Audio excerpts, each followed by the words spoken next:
2 days ago, Warner Brothers Discovery, the multinational owner of TV3, the private network in New Zealand, announced that it was completely closing its news operations here.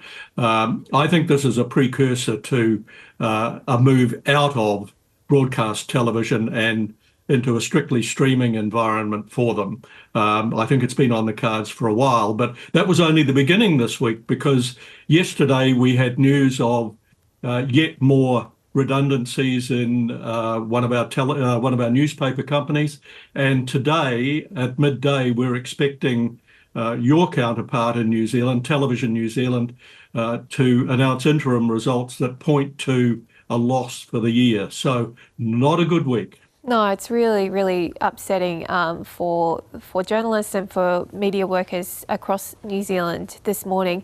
Gavin, just tell us, what are viewership figures like, and what's driving these decisions being made, as you say, in the case of Newshub by a multinational company overseas? Well, I think that in the case of Newshub, it was a decision made elsewhere. It certainly was not something that anybody in TV3 itself or the New Zealand operation wanted to see. And, I suspect that, the TV3 operation, in terms of Warner Brothers Discovery's total business, is an accounting error.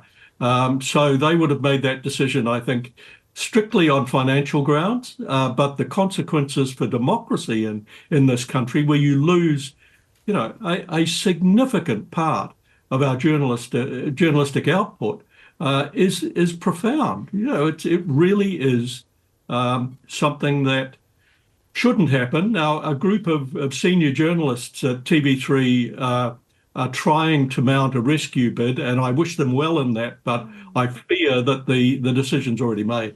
Is there a debate, Gavin, underway about foreign ownership of media companies in New Zealand, and what's been the wider reaction across New Zealand, also from the government?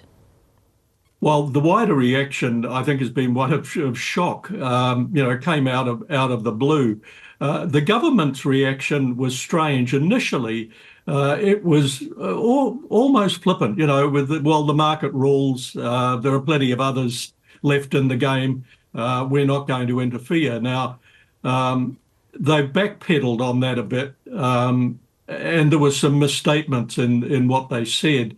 But there is no doubt that there will be no government move to pump money into an operation that's owned by a company with billions and billions of dollars of income.